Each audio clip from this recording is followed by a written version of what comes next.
ဒီနေ့စကားဝဲမှာတော့တော်တော်လေ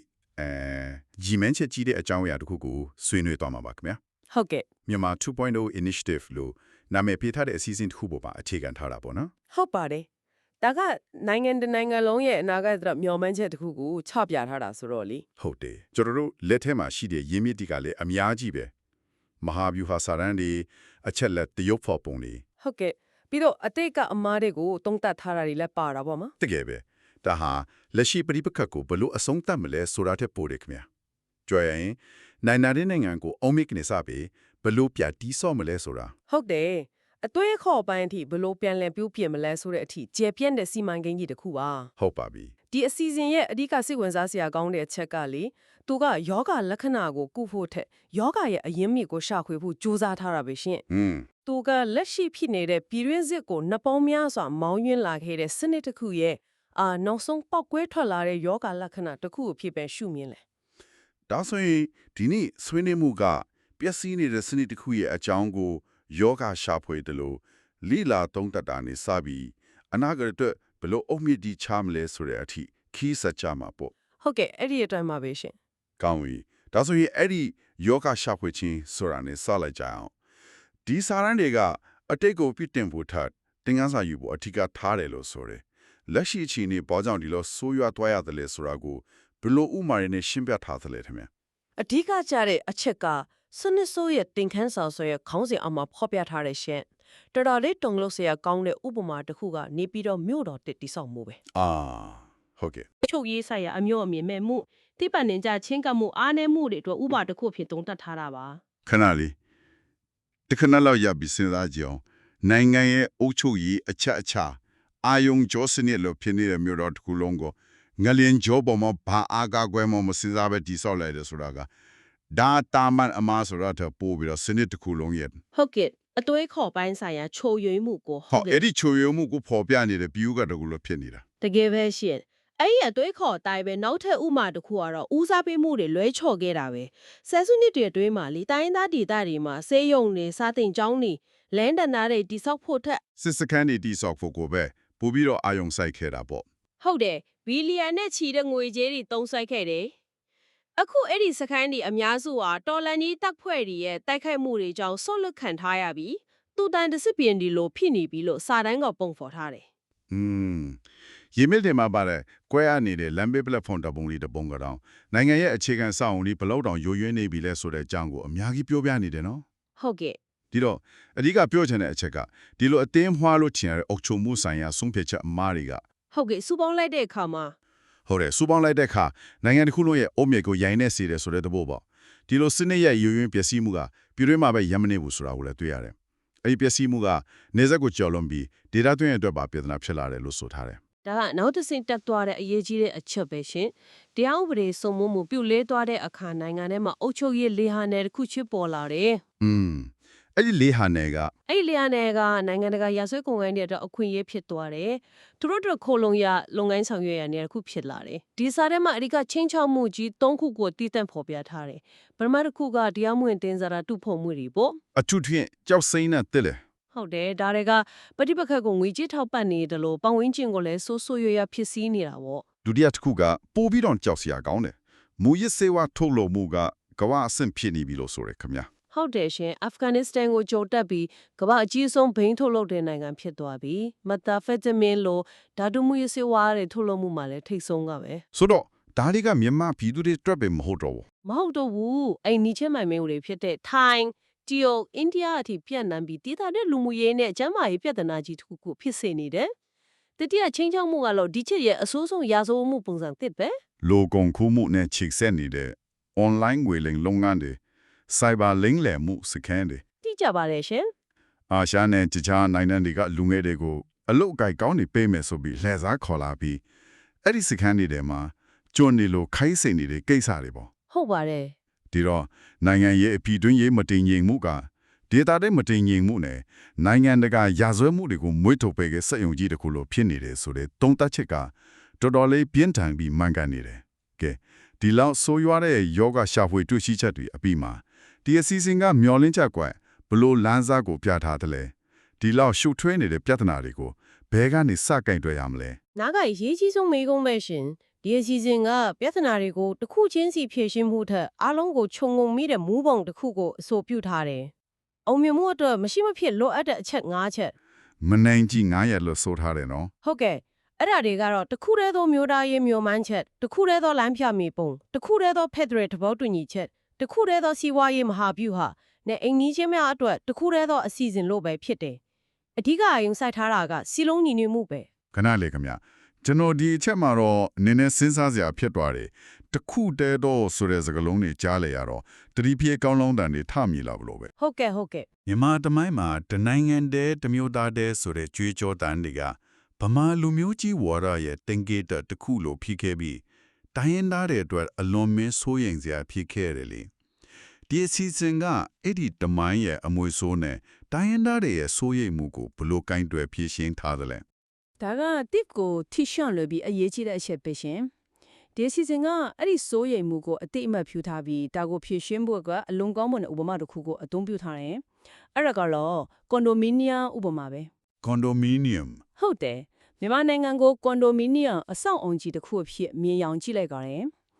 တိုင်းရင်းသားပြည်နယ်တစ်ခုချင်းစီဟာကိုယ်ပိုင်အခန်းယာနီ apartment unit တယ်လို့ပဲအဲ့ဒီအခန်းထဲမှာသူတို့မှာကိုယ်ပိုင်အုပ်ချုပ်ခွင့်ကိုယ်ယဉ်ကျေးမှုကိုယ်ဘာသာစကားကိုထိန်းထွင်းခွင့်ဆိုတဲ့ကိုယ်ပိုင်အခွင့်အရေးတွေအပြည့်အဝရှိရမယ် အာစိတ်ဝင်စားစရာပဲဒါဆိုရင်တခုတည်းသောဆိုတာကဘုံအထုံးဆုံးတွေကိုရည်ညွှန်းတာပေါ့ ရဲစနစ်တယ်လို့ကိစ္စတွေကြတော့အခန်းပိုင်ရှင်အားလုံးကအတူတကွအိမ်ဆိုင်ပြီးအတူတကွစီမံခန့်ခွဲရမယ် အင်း အဲ့ဒါတွေကနိုင်ငံတော်အဆင့်ကာကွယ်ရေးနိုင်ငံသားရေးမူဝါဒဘုံငွေကြေးစနစ်တယ်လို့ကိစ္စရပ်တယ်နဲ့တူတယ်ပေါ့ဒီဥမာကတခုတည်းဆိုတာဟာဖလာမှုဖို့မဟုတ်ပဲအတူတကွရှန်တန်ရက်တီဖို့ကမရှိမဖြစ်လိုအပ်တဲ့ဘုံအချက်တွေကိုညွှန်ပြနေတာဖြစ်တယ် ဟုတ်ပါပြီဒါဆိုယုံကြည်မှုတိဆောက်နိုင်ဖို့တကားရော ဟုတ်ကဲ့ယုံကြည်မှုတိစောက်နိုင်ဖို့အတွက်လမ်းပြမိဖို့မှာဒေတာဆိုင်ရာပေါ်ပိုင်အုပ်ချုပ်ခွင့်နဲ့တယံဇာတာတွေကိုတရားမျှတစွာခွဲဝေတုံးဆွဲခွင့်ကိုရှင်းရှင်းလင်းလင်းအာမခံချက်ပေးရမယ်လို့အလေးပေးချပါတယ်ရှင် အဲ့ဒီကွန်ဒိုမီနီယမ်ဥပမာကဖက်ဒရယ်ဆိုတဲ့ရှုပ်ထွေးတဲ့သဘောတရားကိုလူတိုင်းနားလေလွယ်အောင်ပုံဖော်ပေးလိုက်တယ်လို့ပဲနော်ကိုယ်ပိုင်လွတ်လပ်ခွင့်နဲ့စုပေါင်းပိုင်ဆိုင်မှုကိုဟန်ချက်ညီညီပေါင်းဆက်ထားတဲ့သဘောပဲဒီလိုဆိုရင်အဲ့ဒီကွန်ဒိုမီနီယမ်ကြီးရေရှည်တည်တံ့ဖို့အတွက်လိုအပ်တဲ့စီးပွားရေးဆိုတဲ့ဆက်ရန်တရားကိုဘလို့ပြန်လဲတည်ဆောက်မလဲခင်ဗျာ စီးပွားရေးပိုင်းမှာဒီစာတန်းကနိုင်ငံရဲ့အကြီးမားဆုံးအောက်တာချက်တစ်ခုကိုအဓိကထားတယ်အဲ့ဒါကတော့ဖထဝီဝင်အနေအထားပဲ တရုတ်နဲ့အိန္ဒိယကြားမှာတည်ရှိနေတာကိုပြောတာဖြစ်မယ် ဟုတ်ပါတယ်ကမ္ဘာလူဦးရေအများဆုံးနိုင်ငံတစ်ခုကြားမှာတည်ရှိနေတာကကျင်းဆောင်မှုပဲအခွင့်အရေးတစ်ခုဖြစ်ရမယ်လို့ဆိုထားတယ်ဒီအနေထားကိုအသုံးပြုပြီးအဓိကစီးပွားရေးစင်ကြံသုံးခုကိုဖော်ဆောင်မှုအဆိုပြုထားပါတယ် စင်ချန်၃ခုဆိုတာကဘယ်နိုင်ငံနေနဲ့လဲခင်ဗျာ ပထမတစ်ခုကတရုတ်နိုင်ငံနဲ့ဒါပေမဲ့ဒီနေရာမှာတတိကြီးကြီးထားရမယ့်အချက်ကိုထုတ်ပြထားတယ်ရှင်အရေးအစိုးရတွေလက်ချက်ကစီမံကိန်းတွေကိုပြန်လည်သုံးသပ်ပြီးအကျွေးထောင်ချော့ကိုရှောင်ရှားနိုင်မှုပဲ ဥပမာကြောက်ဖြူရင်းနဲ့စိတ်ကန်းစီမံကိန်းလိုမျိုးပေါ့ ဟုတ်ပဲရှင်အစီအစဉ်ကဒါကိုဖြစ်သိမ်းဖို့မဟုတ်ပဲတိရိလင်္ကာလိုနိုင်ငံရဲ့အချို့ချာအာဏာကိုထိခိုက်စေတဲ့အခြေအနေမျိုးမရောက်အောင်စာချုပ်အသစ်တီကိုနိုင်ငံရဲ့အကျိုးစီးပွားကိုရှေ့ရန်တင်ပြီးပြန်လည်ညှိနှိုင်းဖို့တိုက်တွန်းထားတယ် ကောင်းပါပြီဒုတိယစင်ချန်ကတော့ ဒုတိယစင်ကြံကအိန္ဒိယနိုင်ငံနဲ့ပါအိန္ဒိယအတွက်မြန်မာနိုင်ငံဟာအရှိတောင်အာရှအာဆီယံကိုဆက်သွယ်ပေးမယ်ကုန်သွယ်ရေးတက်တားတစ်ခုဖြစ်လာရမယ်တတိယကတော့ထိုင်းနိုင်ငံနဲ့ ထိုင်းနဲ့ကတော့ချက်ချင်းလက်ငင်းအကျိုးမြတ်တွေရနိုင်မယ်ကာနာတွေဖြစ်မဲ့ထင်တယ် ဟုတ်ပါတယ်ကုန်ထုတ်လုပ်ငန်းနဲ့အထူးစီးပွားရေးဇုံတွေခါနဲ့တဆင့်ချက်ချင်းလက်ငင်းအလုတ်ကင်တွေအများဖြာဖန်တီးပေးနိုင်မှုအာယုံစိုက်ထားရရှင် နိုင်ငံရဲ့ပထဝီဝင်ကိုအားထားချက်အဖြစ်ပြောင်းလဲမဲ့အစီအစဉ်ပေါ့နိုင်တဲ့တူမဲ့စွန့်ရင်ကန်တာကလည်းအရေးကြီးတယ်ဆိုတာကိုရင်းမြစ်ထဲကဓာတ်ပုံတစ်ပုံကသက်တည်ပြနေတာညာဘက်ကြော်တုကနေရိုက်ထားတဲ့မြန်မာနိုင်ငံရဲ့ဓာတ်ပုံတွေပတ်ဝန်းကျင်ကနိုင်ငံတွေလင်းထိန်နေချိန်မှာမြန်မာနိုင်ငံကအမောင်ကျနေတဲ့ပုံအဲ့ဒီပုံကတော်တော်လေးစိတ်မကောင်းစရာပဲ ဟုတ်ကဲ့နိုင်ငံတစ်ခုလုံးကိုအမောင်ထဲမှာထားခဲ့တယ်လို့ခန်းစားရရနော် တကယ်ပဲဒီတော့ပြန်လဲတိစုပ်ရေးမှမီလင်းဖို့ဆိုတာအရေးကြီးဆုံးဦးစားပေးတစ်ခုဖြစ်မှာပဲ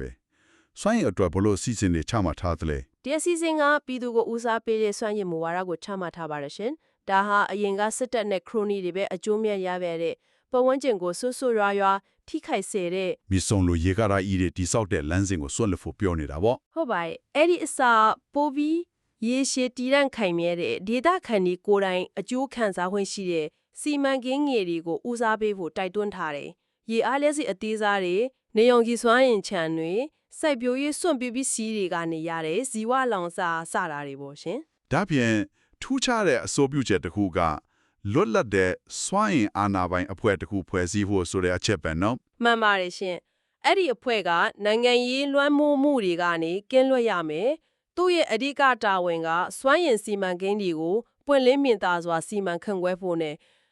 ပြည်သူအလုံးအတွက်လက်စမီကိုအခြေခံလူ့အခွင့်အရေးတစ်ခုအဖြစ်သတ်မှတ်ပြီးဈေးနှုန်းချိုသာစွာနဲ့ညီတူညီမျှရရှိနိုင်အောင်ဆောင်ရွက်ပေးဖို့ပဲ ဒါဟာရက်စင်မီကိုလူတစုရဲ့အကျိုးစီးပွားအတွက်မဟုတ်ပဲပြည်သူအလုံးရဲ့အခြေခံလူဝဲချက်အဖြစ်ပြန်လဲအဓိပ္ပာယ်ဖွင့်ဆိုလိုက်တာပဲ ဟုတ်ပါတယ်ရှင် ပညာရေးပြုပြင်ပြောင်းလဲမှုကိုအလေးပေးထားပြီးလက်ရှိစနစ်ကိုတော်တော်လေးပြင်းထန်တဲ့စကားလုံးနဲ့တုံ့နှုံထားတာတွေ့ရတယ်ခင်ဗျ။ကျွန်ပညာရေးတဲ့ ဟုတ်တယ်ရှင်အဲ့ဒီစကလုံးကိုတက်မင်တကာရွေးချယ်သုံးစွဲထားပုံရတယ်လက်ရှိစနစ်ကအလွတ်ကျက်မှတ်တာအထက်ကပြောတာကိုမေခွန်းမထုတ်ပဲနားခံတာအာနာပိုင်ကိုကြောက်ရွံ့တာကိုအားပေးတဲ့စနစ်ဖြစ်နေတယ်လို့သုံးသပ်ထားတယ် ဆိုတော့အမင်းကိုလိုက်နာတဲ့အလို့သမားတွေဝန်ထမ်းတွေကိုပဲမွေးထုတ်ပေးနိုင်တယ် ဟုတ်တယ်ခေါင်းဆောင်ကောင်းတွေကိုမွေးထုတ်မပေးနိုင်ဘူးလို့ဆိုလေ တော်တော်လေးပြင်းထန်တဲ့ဝေဖန်မှုပဲဒါဆိုရင်သူတို့ဆိုပြတဲ့သခင်ပညာရေးဆိုတာကတော့ဘယ်လိုမျိုးလ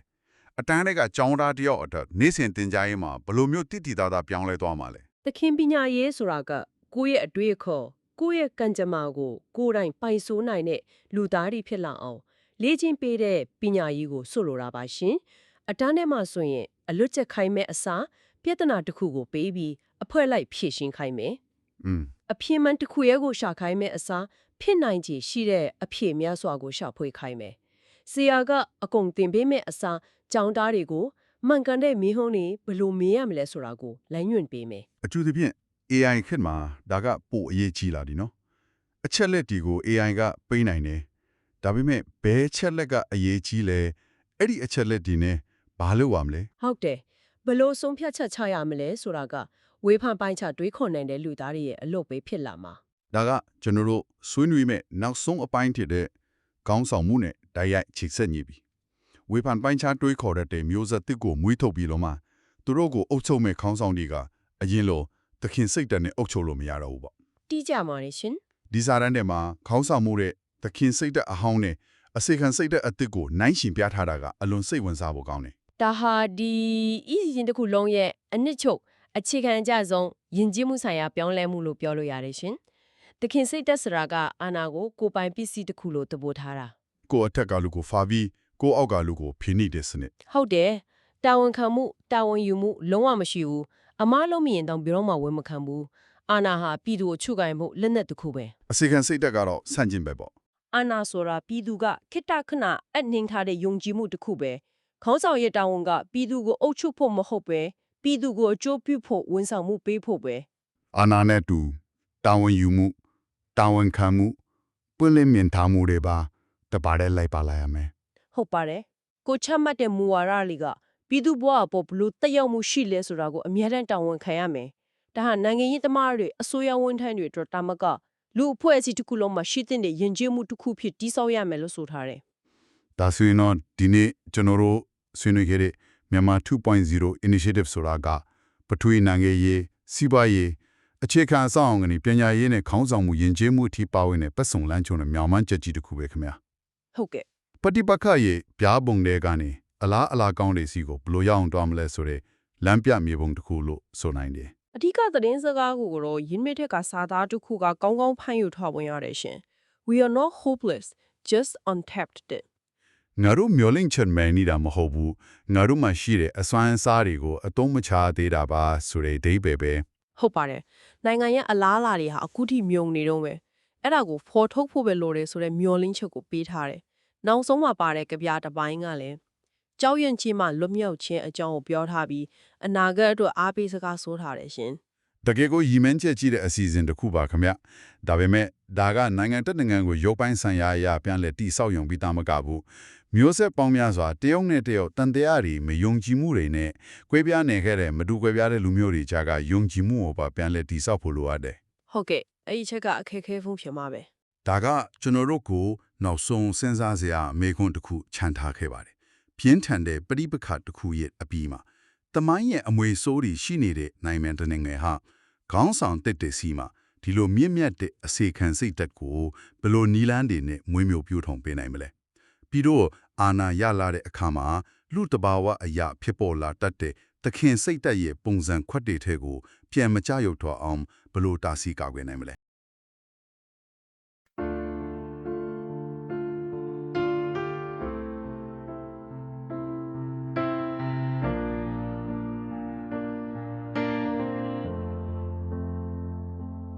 We need freedom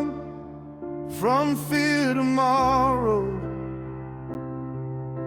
A sunrise where our hearts can finally breathe. Where we walk the streets with steady steps.